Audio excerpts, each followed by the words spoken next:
You gotta live now while you can. Allora, da maschio comprendo l'entusiasmo, ma ti assicuro che non hai fatto divertire nessuno. E direi di più, anche un idiota decisamente banale e sfigato.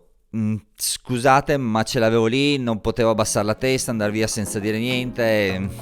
Si parte. Lasciamo Silvio nel parcheggio adiacente al Lago Maggiore di Fusine. Da lì imbocchiamo il sentiero che ci porterà direzione Alpe del Lago. Picco di Mezzodì. Sentiero CAI 515, sicuramente su troveremo neve, quindi ramponcini e ghette. Un sentiero per escursionisti esperti, circa 1150 metri di dislivello. Vediamo se ce la facciamo ad arrivare fino in vetta, quindi via si parte.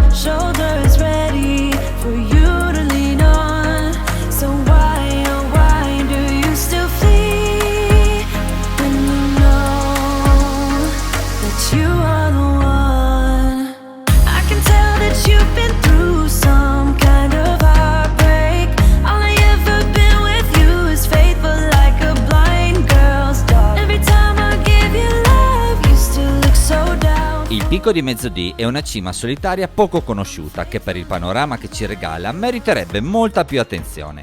Adatta a escursionisti esperti, con i suoi 1100 metri di dislivello vi metterà alla prova soprattutto nell'ultima parte con passaggi di primo livello dove è richiesto l'aiuto delle mani.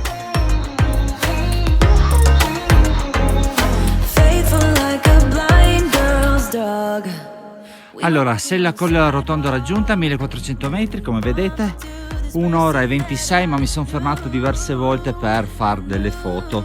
453 metri di dislivello.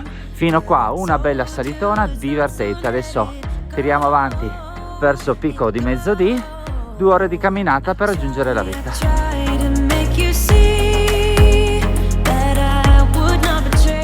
A metà del percorso troviamo subito neve e ghiaccio, quindi ramponcini e in seguito ghette che saranno fondamentali per farci raggiungere la vetta.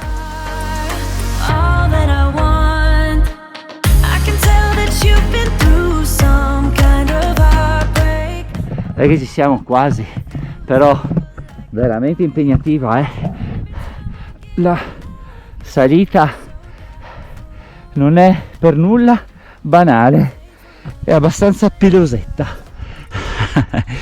Questa parola che mi è rimasta in testa, Max, veramente non la tolgo, pelosetta. Ormai è tutto pelosetta. Vabbè.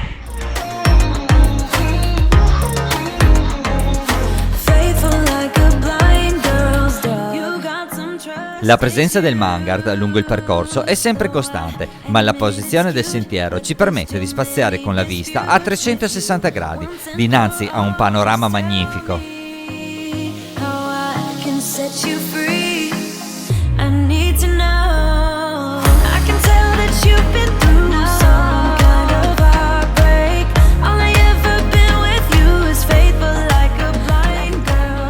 Raggiunta la croce di vetta, il paesaggio davanti a noi è qualcosa di incredibile. La vista spazia all'infinito e io non posso che ringraziare Giorgio e Paolo del canale Escursioni in Friuli Venezia Giulia che mi hanno dato le dritte giuste per poter compiere questa bellissima uscita. Allora, Picco di Mezzodì raggiunto, non con poca fatica perché ha nevicato, ha ghiacciato e quindi alcuni tratti erano abbastanza impegnativi. Come sempre noi lasciamo il sassolino del sorriso, chi lo trova lo porta su un'altra vetta. Guardate che bello che Cristina ha fatto questo, veramente è bellissimo, lo lasciamo qua. Adesso non so se qualcuno verrà su nei prossimi giorni, poi se nevica lo riprenderete a primavera, io credo. In vetta non ci rimaniamo molto, la temperatura bassa rimanendo fermi si fa subito sentire. Durante la salita vi è solo un punto che a causa del ghiaccio e della neve si è rivelato abbastanza impegnativo, quindi prestate attenzione. Io in vetta sono arrivato con il cane, ma tenete presente che Marta è un 4x4 da guerra, quindi non me la sento di consigliarvelo se accompagnati dal vostro peloso. La cima, con i suoi 2063 metri, sicuramente è un'escursione da fare. Il tracciato passa da una situazione di sottobosco fino ad arrivare all'ultimo tratto in cresta. I suoi 10 km regalano grandi emozioni e il panorama da metà tracciato in poi non ha nulla da invidiare ad altri sentieri ben più conosciuti e famosi. Ora, come sempre, vi mandiamo i dati tecnici del percorso, iscrivetevi al canale, zaino in spalla e alla prossima. Grazie a tutti.